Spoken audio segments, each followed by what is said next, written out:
A lot of bluegills sitting under these things, really all times of the year. There's a bluegill spawn going on, so there seems to be fish a little shallower. There's one, a decent Neko rig fish.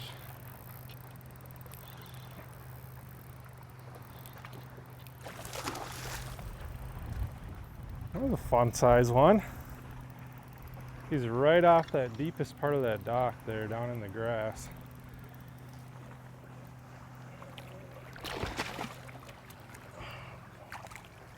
There we go. Good largemouth.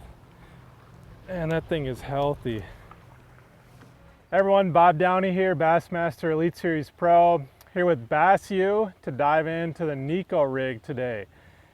Neko rigs are super versatile across the country. You can throw them, gosh, and pretty much anywhere you would want to, depth range wise.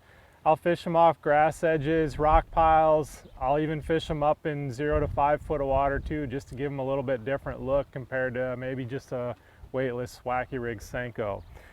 Super effective, somewhat of a newer technique. Came over from Japan. It's been established here in the US for quite some time now, probably last 5-10 years I'd say.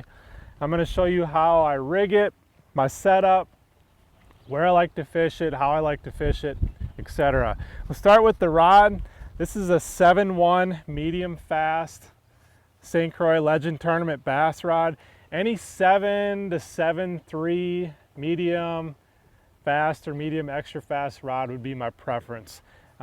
It's a little stiffer rod than you'd maybe throw on, let's say, a drop shot situation. I like a little bit heavier rod to drive that hook in. I'm typically using just a hair bigger hook than I would throw a drop shot or a wacky rig on. And I'm usually throwing that on 10 to 15 pound high vis braid to an FG knot with an 8 to 12 pound fluorocarbon leader. And then I tie a typical Palmer knot to, this is a number 1 VMC Neko hook.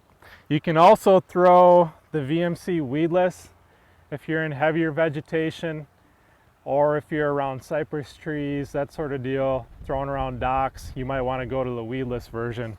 If I'm fishing a weed edge or a rock pile or something like that, I'm typically throwing just the normal Neko style hook. And VMC has a really cool way to rig these worms. They've got crossover bands now. You can actually rig these both wacky and Neko style, and we'll show you how to use those when you're throwing a Neko rig. But first of all, I'll show you a couple worms, the weights I like to use, and then we'll get into how to rig it. I keep it pretty simple. I use, you know, a little bit more of a finesse style worm and then a chunkier style finesse worm. You can Neko rig craws, you can Neko rig creature baits. Experiment with it for sure. They work. I've seen it work. I typically stick with more your straight tail worms personally, but I've seen a lot of guys Neko rig brush hogs, little craws, and it can work as well. We'll choose, this is just a Zoom Mag finesse worm, and I typically use 2 different size weights. These are VMC Neko rig weights. We got 1/16 ounce, 3/32. The 3/32 I'll typically throw in that like 10 to 20 foot range. I'll go to that 1/16 if I'm in that 0 to 10 foot range. Obviously experiment based on the day, what the fish are showing you or wanting to pursue that day, but